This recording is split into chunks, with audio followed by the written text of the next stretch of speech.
Good afternoon. I am very happy to welcome Dr. Darren S. Lane to join us in our lectures this afternoon. Darren received his PhD from the University of St. Andrews. He's the creator and curator of the Jacobite Database of 1745. And it's a study of people who were involved in the last rising, and his interests are focused on popular Jacobitism and how the movement was expressed. And Darren is going to talk to us about the Battle of Culloden, 275 years on, ideology, optimism, and why we still care. And I have to say, I'm really looking forward to hearing you speak, Darren. So I guess over to you. Hi there, I'm Darren, and I'm very thankful to you for joining me today in marking 275th anniversary of the Battle of Culloden as part of this great program of NTS commemoration events. There's something special about Culloden, isn't there? That's why you're here, spending your time listening to this talk instead of going about your weekend business or pleasure. This, of course, is somewhat of a milestone year, perhaps somewhat of a challenging year, nearly 3 centuries on from the action that took place on the moorland just outside of Inverness in the Highlands of Scotland. Something or some things about this battle and its legacy have brought us all here to talk about it, virtually this year, like we have in person in many years before this, to share our thoughts and beliefs and our feelings about it, about what happened on that field and how it still affects our lives today in many ways and for many disparate reasons. And about what might yet happen to that field as we manage, develop, and protect the land that forms its context. There is indeed something special, something important about Culloden, and that's why we're all here. Before we continue, I'd like to provide a brief summary, a brief survey of what I'm discussing with you today, just so you know what to expect. The next 20 minutes will not draw back the curtain on a hidden or forgotten history or disclose a wealth of game-changing new research, nor is it an attempt at either myth-busting or myth-making about the facts of Culloden. I will not be uncovering freshly discovered secrets of the field or breakthroughs in archaeological surveys that reveal shocking new perspectives of the battle. All of these things have been covered by far more capable scholars, some of which are also speaking on behalf of the NTS this weekend. All of that work continues and will likely continue to continue for the rest of our lives because there's something special about Culloden. What I'd like to talk with you about today is why we still care so much after all these years. For such a short and tactically simple battle, Culloden leaves a long and complex legacy, and people have complex feelings about what happened there. But what separates Culloden from countless other battles through history, or even just through the 18th century? Why does it seem to have so much resonance, and why does it command such reverence in the hearts and the minds of people all over the world? Like many sites of historical significance, especially ones where thousands of human lives are at stake, we can connect with the psychic tragedy of mass loss and the tangible effects of that loss. Beyond this, though, Culloden stands out as a symbol or a talisman of sorts into which many different people can inset their own beliefs and feelings. Accordingly, the battle and its legacy represent a broad scale of mental and emotional convictions, and none of them are wrong or necessarily inappropriate. Culloden captures and conjures a collective memory of loss for many, whether that be personal, familial, communal, or national. Some believe it was targeted genocide upon Highland culture by the British state, and the result of the battle is often described as the trigger for the death of the clan system, and even the first hint of the later clearances, both Highland and Lowland. Others morally identify with the Jacobite cause by imagining the dedication, gallantry, and the sacrifice of those who came out for Bonnie Prince Charlie, and the brutality with which they're treated by the British government and its army after the defeat. Conversely, Culloden is also a vital marker of the longevity and the vitality of the British Empire, and a rousing victory for union to the vast majority of Britons on both sides of the border who welcomed such absolute success after months of anxiety and fear. For the many Scots who supported the Hanoverian regime of George II, their self-identified patriotism and loyalty to king and country was not necessarily dependent upon a Stuart restoration. This is what happens in civil wars and why they are so terrible. But the Jacobite risings in Britain created a much larger ripples in the ocean of international politics than what was just felt domestically. And Culloden was the final sinkhole into which nearly 100 years of dynastic contention was abruptly drained.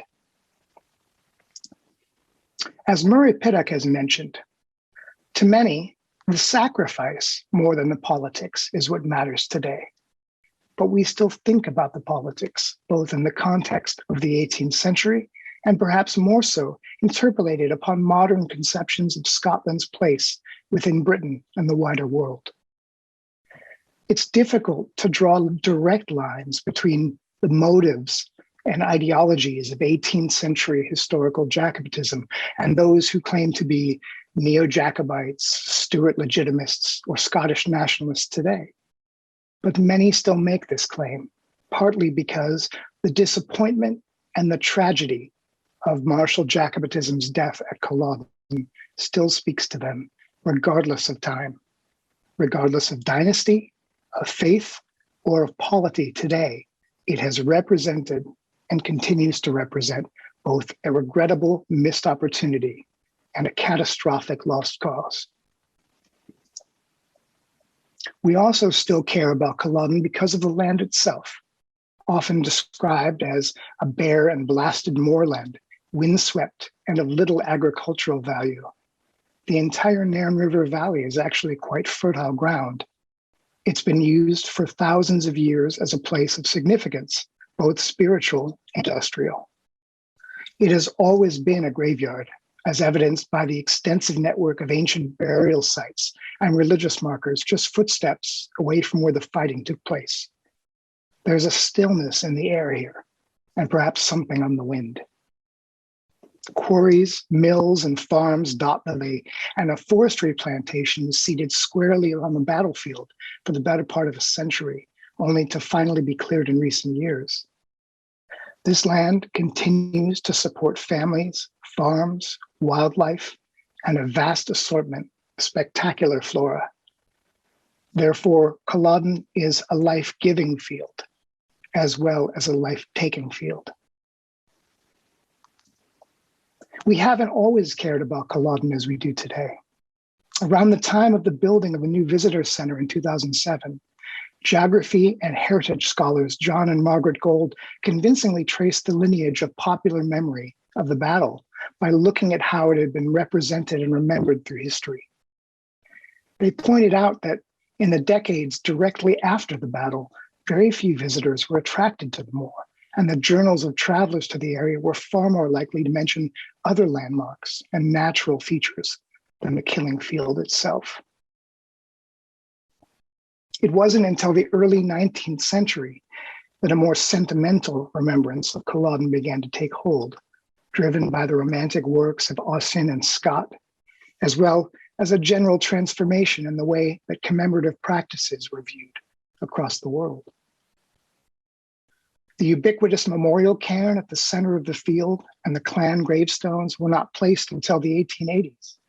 And by that time, the living memory of the battle, as well as the immediate danger of a Jacobite-driven revolution, had faded into something more tolerable. To borrow a term from Daniel Secchi, a certain optimistic memory of the entire dreadful endeavor. Books, film, and heritage interpretation took it from there, all of which have contributed to why we can, should, and do care. Alison Landsberg calls this prosthetic memory, or the acquisition of the memory of others, often through interpretive sites like museums and battlefields. That memory itself is evolving and adapting, helped along by a number of different sources of historical presentation. History is indeed interpretive and experiential. It is not simply one account of what definitively happened from a single point of view or perspective. Naturally, the study of historical occurrences, like what happened at Culloden, are also interpretive. If we weren't present, we can partially rely on accounts from those who were. The more coverage in this way that we have access to, the more detail we can glean from being there in absentia.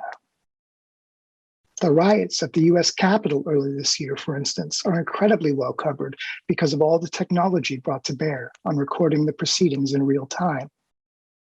Of course, 275 years on from what took place at Culloden, things are much more difficult to pin down.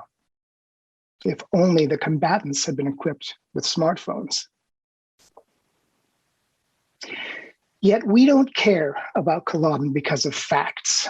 We care about it because of the feelings associated with depictions and experiences of others and how that's portrayed today. How do we know what we know about the Battle of Culloden? Three general categories of information help to shape our understanding of what happened, our memories of why it matters and why we still care. First, popular media like historical fiction, film, and news articles. These are generally aimed at a broad public audience and often have fiscal objectives driving them. Accordingly, the more tantalizing they appear, the more likely these sources will hook people in, elicit clicks and views on websites and social media, and encourage the purchase of subscriptions and volumes, merchandise.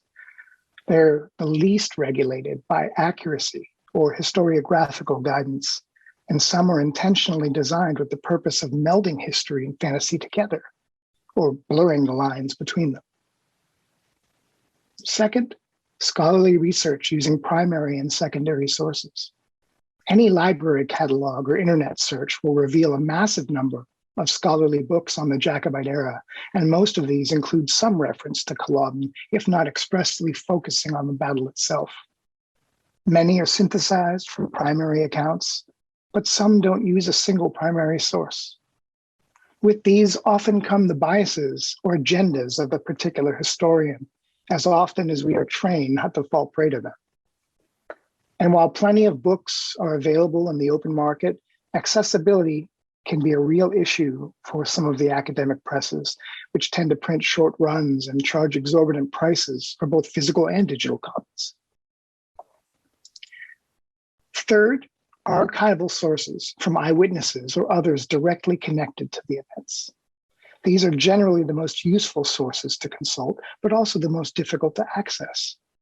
The good news is that numerous collections have recently been digitized and are accessible remotely to anyone with certain library memberships or archive accounts. The bad news is that some of these repositories have been monetized by for-profit corporations who restrict access in favor of institutional subscriptions, which does very little to help place the sources in front of our eyes. Furthermore, even eyewitness accounts can be heavily biased and should be considered as contextual evidence rather than bulletproof statements of fact. Take the numerous published memoirs of Jacobite commanders, for instance, many of which are predicated upon deferral of blame and whose prose can barely contain the frustration and contempt for the disaster that followed. All of these sources contribute to our knowledge of the battle and inform the nature of our care. The more we read, the more it helps to shape and transform our prosthetic memory. No matter which sources we consult, there'll always be pitfalls. This can be frustrating, but it should also provide incentive to responsibly consume the information that most evokes our interest. History is sculpted, after all, by the stories that we tell ourselves and others. Changing pace a bit, I would like to share with you one of the reasons why I care about Culloden. When I walk the field, or when I look at the delicate artifacts from the battle on display at different museums, or when I leaf through a bundle of old documents in the archives, I think about the individuals on both sides whose lives embodied this conflict and our study of it today, the recreation of it in our minds. My love of history was first founded by reflecting upon the experiences of the common person, perhaps a less glamorous subject to some than the field of study that focuses on kings, queens, princes, and other elites. I've always wanted to find out more about why so many thousands of people participated in the Jacobite challenge and why so many tens of thousands did not. Ideologies, of course, are at the heart of any politics, any social progression, and any faith. Without them, these causes and movements gather no steam and have no propensity to develop. But the question remains, how did the great majority of people in the Jacobite army view what they were doing? Why were they there? Was it these ideologies that propelled them, or were they driven largely by more personal or practical reasons? I think that if we'd had the chance to stroll through the Jacobite lines at Culloden and have a chat with some of the combatants there just before the battle, you might be surprised by some of the reasons they would offer. The great bulk of my own research bears out that as we ask more questions about their personal motives, the monolithic ideological bulwarks of Jacobitism with which we're so familiar tend to fade in the light of more immediate and practical considerations. Separating these concepts into spheres is not suggesting they're mutually exclusive. Rather, it gives us a greater depth of understanding about the individual motivations of the real people who stood on that moor at Culloden 275 years ago this weekend. For me, it bridges the divide of years and provides an angle of empathy that helps me understand the stakes more clearly and helps inform the nature of my care. Perhaps you might also consider this the next time you're able to visit the battlefield in person, and especially if you'll be visiting for the very first time. You may have gotten here to your interest in the Jacobite era from any number of different roads. It might have been from your schooling in childhood or at university as an adult. Maybe it was sparked from the pomp and glamour of historical reenactment, or maybe the tactical curiosity of wargaming. You could very well have ancestors who were somehow involved with one or the other side of the Jacobite risings, or maybe of both. Perhaps you were first hooked in by works of historical fiction like John Preble, or you were startled by the documentary-like realism of Peter Watkins. Or like millions of people in recent years, you were first introduced to the Jacobite era and the Battle of Culloden by the extraordinary phenomenon commonly known as the Outlander Effect. I'd like to say now explicitly that any of these roads or reasons for your interest are totally acceptable because you're here now. How you got here is beside the point.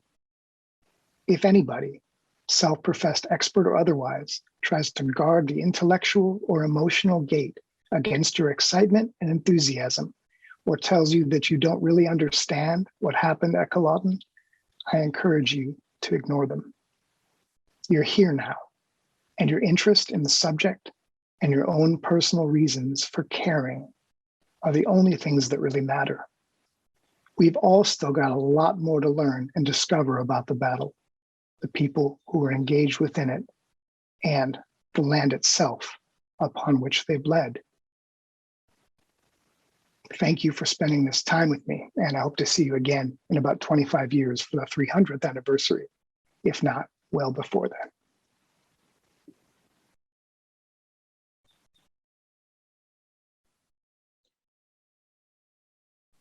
Thank you so much, Darren. That was a really personal and memorable talk, and I thought it was absolutely great. And it would absolutely echo what you've just said. Culloden is a place for everyone. So thanks again. I appreciate you taking the time to join us this weekend. Thanks so much for having me, Katie. It was a pleasure to speak with you. We must act now. The hallowed ground of Culloden battlefield is under serious threat from inappropriate housing and other types of development. At several times in the past 18 months, we've been surrounded by planning applications, and it takes time and effort to try to fight them to protect this site.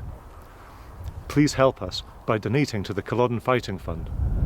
You can donate via the website at nts.org.uk/donate, or by texting Culloden to 70970 to donate £5. We really appreciate your help. Thank you for your support. It means the world to us. Donate £5 by texting Culloden, CULLODEN, to 70970. Fundraising payments and donations will be processed and administered by the National Funding Scheme, charity number 1149800, operating as Donate. Text will be charged at your standard network rate. For terms and conditions, see www.easydonate.org. Thank you.